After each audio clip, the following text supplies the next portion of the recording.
Hi there. In this section, we're going to keep going with Chapter 6, and we're going to just keep working with logarithmic and exponential functions. Pretty basic stuff. Let's get into it. So, I'm not going to spend a ton of time on the algebra behind it. There's a couple of proofs in here just explaining where the formulas come from. But the idea is that if we have an exponential function, we define it using this equation down here.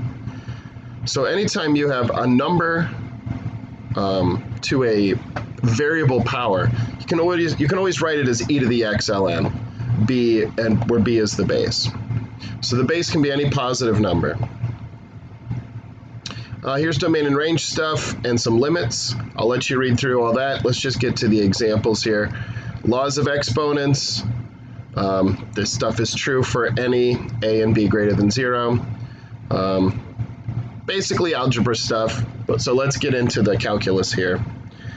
So the key here is that when you take the derivative of any number to the x power, you get the original function back, and then you have to multiply by ln of b. So I just want you to know that the ln of b does come from the chain rule, okay? And that's shown down here. Because remember, we can write b to the x as e to the x ln b. So when you take the derivative, the inside function is the x ln b. So ln b is a constant. And when you take the derivative of x times ln of b, you just get ln of b. So you're multiplying by ln of b. So that's where it comes from.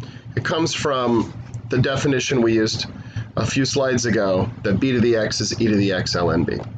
So easy to remember. And you're not going to see a ton of this stuff, but it's what we have to cover in the class. So let's do an example here. So here's just a pretty run-of-the-mill type of problem, So the idea here is that this, so every 10 years, there's some data points taken from various censuses. So the United States does a census every 10 years, right? We're doing one right now.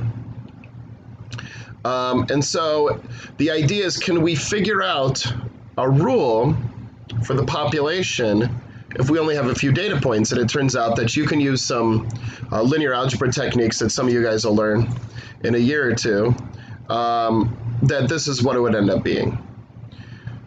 And so what this formula tells us is we have, so the population in time t in millions, and t is just years after 1900. So you can actually see the growth rate here. It's 1.4%, right? You can actually see that. So if we want to know the population, we just plug in t for a particular year, and it's a pretty good estimate. You can see from the graph that it looks just like a exponential function. What we want to look at is what can we do with derivatives, right? So we want to estimate the population growth rate. So this doesn't tell us how many people are being added per year. It only tells us the percentage. So we want to know, how fast is the population growing? So what we do, we take our function, take a derivative. So again, real basic calculation, right? You ignore the constant out front, right? Because this constant can be pulled out front of the derivative. This stays the same. You just multiply by the natural log of whatever's inside. So when we plug in 50, so we're estimating the year 1950, you just plug 50 in here. And you just crunch it, and you get, this number. And then you interpret it, right? So 39.78, what does that mean? Well, it just means that in 1950, the Earth's population increased by 39.78 million people. So it's a pretty direct interpretation, and exponential functions are used a lot in modeling for this exact reason. So easy to compute, easy to interpret. And then if we want to find out in the year 2000, that's 100 years after 1900, so you plug in p prime of 100, 79.53. So in 2000, the Earth's population increased by 79.53 million people. So pretty basic stuff, but you can see how the use of this derivative works out nice. All right, now we're going to look at the integral of b to the x. So the way to do this, because when we did the derivative we had that chain rule, that means when we do the integral there's going to be a u substitution. That's actually exactly what's going on here. So got the proof here at the bottom, right? So you got to take note of this fact. So we're going to let u be the x ln b. So du is just ln of b dx. And then we need, we don't have an x ln of b here, we just have a dx. So you have to divide the ln of b on both sides. And it's a constant, so you pull it to the front. So to integrate this, it's really this. Do u substitution here, we get e to the u. We pull this 1 over ln of b out front. This is an easy integral, right? We know the integral of e to the u du is just e to the u plus c. So you get e to the u. The 1 over ln of b is still there. And then you replace e to the u with b to the x. Remember, e to the u is e to the x ln b, which is b to the x. So again, another very easy proof. So next time you see this formula, don't be surprised where it comes from. So let's do one of these just to see how it works. So this is a definite integral. So we know the antiderivative already. You don't have to do a separate u substitution, right? We just proved this formula. So you don't have to do a u substitution every time. Proving the formula used a u substitution, but we don't have to do that every time. So we just know the formula, right? It's just 5 to the x over ln 5. Plug in the endpoints. Again, I factor out that 1 over ln 5 out, as I tend to do. Simplify it as much as possible, and you end up with 124 over 5 ln 5. So I want to caution some of you guys. I noticed on the exams a lot of people are using decimal approximations for stuff like this. You can't do it. You have to show the work. You want to use a decimal approximation to check your answer on a calculator? That's fine. Your graphing calculator can do definite integrals. I'm not going over it in the video, but you can Google it. So if you want to check your answer, do it like the long way, like this, and then just use your graphing calculator to check your answer. Again, you can't use it to solve the problem, you have to show work. But once you've done the work, if you want to check it, the graphing calculator will do a problem like this one very quickly. Probably a couple minutes to check your answer. All right, a couple interesting things, so we're going to tie up some loose ends.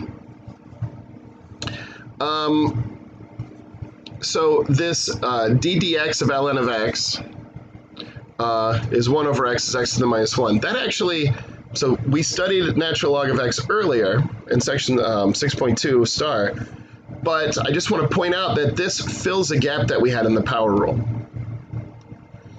So when we took the derivative, if n was 0, we didn't know what to do, right? Because, for example, if you have the derivative of any number, so let's just say you wrote x to the 0. Well, that is 1 unless x is 0, right? So what would happen is you would get a constant function, and the derivative of a constant function is 0. So it looks like the power rule didn't work. But it turns out that when n is 0, you get this situation, right? You get x to the minus 1. So the derivative of ln of x is x to the minus 1. So be careful of that. This happens a lot on tests, especially those of you moving on to Calc 2, because we study this right at the end of the semester.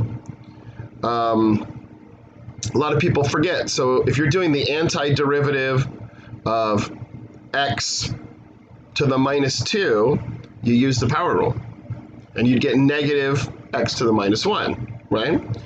If you're doing the antiderivative of x to the minus 1, you have to remember that that's ln of x. So even though we studied this a couple sections ago, I just wanted to point out that the power rule does always work. It just, when you have x to the minus 1 or when n is 0, The power rule has a separate rule. And what we're going to do is actually prove the power rule. So as promised in section 2.3, here's the proof. Not a real fancy proof, so I'm not going through it in too much detail, but basically what it is you use logarithmic differentiation, where you just take the natural log of both sides. Whenever you do that, the purpose of logarithmic differentiation is to get these exponents pulled out using laws of logarithms, right? So then you just take the derivative. So when you have natural log of x to the n, pull the n to the front, take the derivative of both sides. Over here, this is implicit differentiation, right? You're taking the derivative of x with respect to y, so you're going to tack a y prime on there. So it's just 1 over y prime. Over here, this is just 1 over x, so it's just n over x. And then you multiply both sides by y, so you get y prime is ny over x. You can go back and replace y with x to the n, like we had here. You get n x to the n. And now these both have x's, so you can use your rules of exponents, and it's n x to the n minus 1. So this is the cool proof of the power rule, and again, you can see why it doesn't work when n is 0, right? Because if n is 0, what happens here? We have natural log of y equals natural log of x to the 0. X to the 0 is 1. Natural log of 1 is 0, and it actually breaks. It actually doesn't work. So, but it works for all other values of n. It's just a special case when n is 0. We have to use the rule on the previous slide. All right, let's keep going. So now we're going to look at more general problem-solving techniques. So it turns out there's 4 ways that you can mix up exponents with bases, right? So if b and n are constants, and f and g are functions, you can have a constant to a constant power, which is just a number, and the derivative of a number is 0. You can have a function to a power, and so that's a combination of the chain rule, of the power rule and chain rule.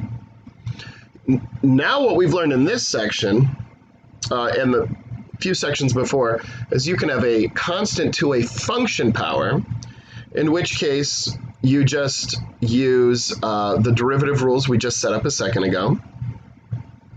So it's going to be so the derivative is going to be b to the g of x ln b, but then chain rule says we have to multiply by g prime of x. And if you have a function to a function power, we actually can do that now. And it's a special type of problem, and you always want to use logarithmic differentiation to do it. All right, so let's see a couple of these. So I'm not going into tons of detail. You actually don't have a ton of homework in this section, unlike some other sections. So let's look at the first one here. So we have a base to the power, and the power itself is a function. So how would we do that? Remember, you're always allowed to use logarithmic differentiation, but you don't need to use it here because we have a rule for it. So let me show you the rule, right? It's on the previous slide. Anytime you have a number to a function power, it's just this. If you do logarithmic differentiation, you get the same answer, but here we don't have to prove this, right? We've seen how that works earlier. So it's just going to be, so our derivative is going to be b to the sine x, natural log b times the derivative of sine x, which is cosine x, right? So this one works out really, really nice. You don't have to even show work on this. This is just a formula. Because this ln of 3 comes from the rule for the derivative of 3 to a power, and the chain rule is always in effect. This is the inside function, so it's the derivative of the inside function. Now, what if you have a situation like the second problem here, part B, where you have x to the 2x? Well, this doesn't look like anything we've seen before. It's a function to a function power. What do you do if you have a function to a function power? So we're going to use logarithmic differentiation. So just take the natural log of both sides. That's going to let us pull that 2x to the front because of rules of logarithms. Now we're ready to take a derivative, but don't forget, over here we have a product rule. So left side works out real easy, right? It's just y prime over y. But the right side, we have to use the product rule. And be careful, don't try to do a lot of these derivatives in your head, because remember, if you're doing problems that look like this, there could be a chain rule inside a chain rule. So just show the steps. If you can't do it in your head when you're doing, you just have to show me that you're taking a derivative. If you can't do it in your head, that's fine. Like this one isn't too bad. But these problems on the homework do get much more complicated, so just be careful. Now I'm going to take those inside derivatives, and so you can see what happens here, right? So we have 2x, right? And then the derivative of this plus this times the derivative of that. But here when I take the derivative, I just get 1 over x. So these x's are actually going to cancel. And here, the derivative of 2x is just 2. Now I multiply both sides by y, and I simplify this. So always simplify as you go for problems like this, because they get more and more complicated. So 2x times 1 over x is just 2, and I bring the 2 to the front here.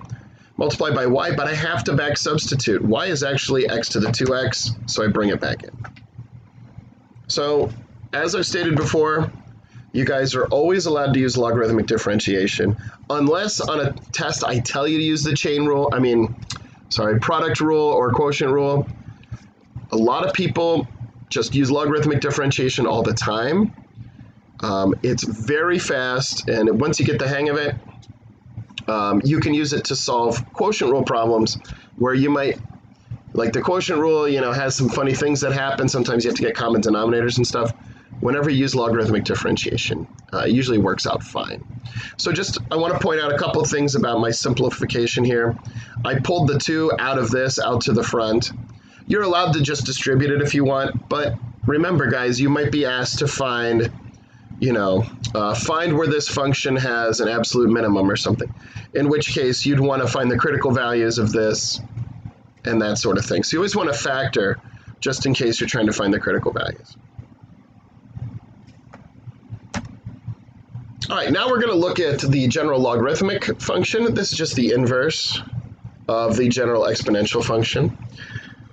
So if we have b to the y equals x, that's the same as saying log base b of x equals y. And again, don't forget to use cancellation equations. You're not going to have to do a ton of algebra with this stuff, but you should know the cancellation equations. Just use them if you need to solve for any values of x. So domain and range is the same as natural log, right? If b is bigger than 1, your function looks like this. If b is less than 1, this whole thing actually flips over, because if your base is a fraction, that's the same as the reciprocal, but with a negative, so you can just take the graph and flip it over. So I'm only looking where b is greater than 1. Usually that's all we mess with, even though b is allowed to be a fraction. Most people don't like dealing with that. They'd rather factor out that negative and flip it over. So pretty easy to follow just looking at it. Here's our laws of logarithms. We saw these earlier when we looked at laws of natural log. Same exact stuff. It works for all logs. I'll let you read that at your leisure. Then we have the change of base formula. So the change of base formula lets us prove our derivatives and integrals. So we need the change of base formula. So let's prove this formula real quick. Real easy proof. So if y is log base b to the x, that means b to the y equals x. That's the definition, how we defined the general logarithmic function. So what we do is we just start over here and use logarithmic differentiation, of course, right? So we take the natural log of both sides, we pull the y out front here, and then divide by natural log of b. So now when we want to take derivatives, it would be the same technique as using logarithmic differentiation. So that's the proof of the change of base formula. Because it's hard to prove integrals and derivatives without it. So here's just a quick problem using the change of base formula just to make sure you guys understand it. So your calculator does not have a log base 2 button. So if I put on a test, now I'm not going to put this on a test, but it could be on the homework, right? Find log base 2 of 26, you don't have any way of doing that on the calculator. You have to use the change of base formula. You have to rewrite log base 2 of 26 as natural log of 26 over natural log of 2, and then you can type natural log 26 divided by natural log of 2 into your calculator and get 4.7004. So you'll see stuff like that on the homework, but just don't get too fancy with this stuff, okay? Generally speaking, if a problem ends with log base 2 of 26 on a test, you can leave it like that.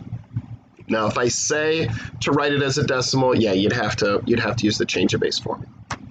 All right, so let's look at the derivative of log base b of x. So it's just 1 over x divided by natural log of b. So why is there a natural log of b in the denominator? Well, it's because of the change of base formula, right? So when we take the derivative of log base b of x, that's the same as the derivative of natural log of x over natural log of b, right? We just proved that formula. Well, the derivative of this, natural log of b is a constant. I can pull it out, and it's just the derivative of natural log of x, which is 1 over x, and you just multiply them back together, and you get this. So pretty easy stuff. 1 over natural log b is a constant. You can pull it to the front.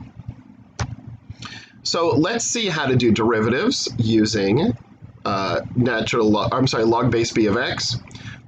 Real kind of basic thing. So let's look at this, see if we can figure it out. So look here at the formula and try to figure out what we're going to do. So we have log base 10. All right, so when I do the derivative, I'm going to get 1 over x natural log 10. But this is not an x. It's a u, right? It's an inside function. So we have to use the chain rule. So just remember, guys, the chain rule is always in effect, right? So it's just 1 over this times natural log 10. They're both in the denominator. And then times the derivative of the inside function, which is just cosine x. And that's the end. You don't have to simplify it. You don't have to do anything. So these formulas, I know there's a lot of formulas coming at you. Like you get 4 new ones just, well, if you count the change of base formula, 5 new formulas just in this section alone. But remember, you can always look this stuff up on the homework. And the problems tend to not be super long. They tend to be sort of short. Let's just work through it and get the answer.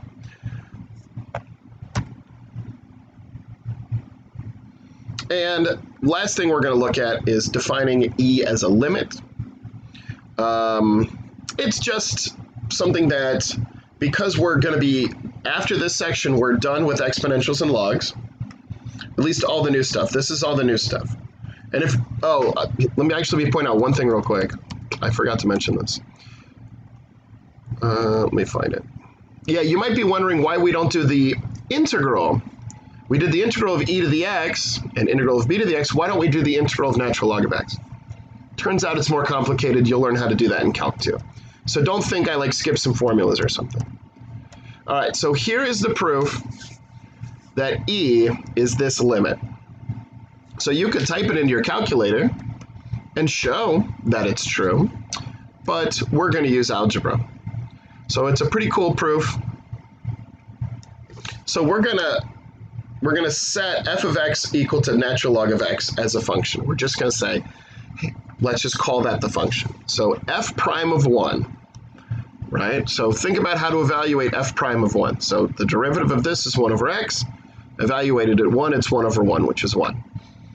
All right, so the derivative of this function, so we're going to set up a lot of stuff and then back substitute. Next, we're going to say this derivative, this is the limit definition of the derivative, remember? We used a back in section 2.1. We had a, it was f prime of a is a plus h minus f of a over h. The limit as h goes to 0. But here we already know what f prime of 1 is, right? We know this is going to be 1. So we just build this relationship. Now what we do is we replace h with x. I know that doesn't seem like we're doing anything major. Because we don't have any x's here, we can call that variable whatever we want. We're just going to call it x so that we can treat it like a function. Okay, now what we're going to do is our function is ln of x. So we replace f of 1 with ln of 1 and f of 1 plus x with ln of 1 plus x. I know this is a weird proof, but just go with it.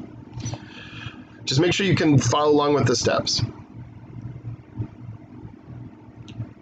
Now, we're bringing the 1 over x, you have this whole thing, we're bringing the 1 over x out front, and natural log of 1 is 0, so it goes away.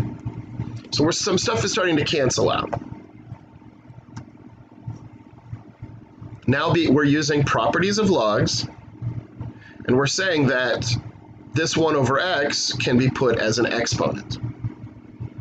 And in the very beginning, we established that f prime of 1 was 1, so we can take this whole expression and set it equal to 1. Now, you're probably wondering, how does this make this thing e, right? How does e come about from this? So what we do is we use our cancellation equations, and we say e is e to the first, and if this whole thing equals 1, then we should be able to replace this 1 with this whole thing, which we're allowed to do, because that's a continuous function. Now we pull the limit all the way to the front. Remember, as long as the limits exist, you're allowed to do that. And then we use the cancellation equation. E to the natural log of anything, it just cancels, and we're done. So that's a pretty cool proof. It's an algebra proof. It doesn't use anything fancy. It actually doesn't even use much derivatives, right? This is the only derivative thing that we use. All right, that's it for this video. If you guys have questions, you can post stuff on the discussion forum or email me. Only 3 more videos to go, guys. So the semester's winding down. And as always, let me know if you have any questions. So until next video, bye-bye now.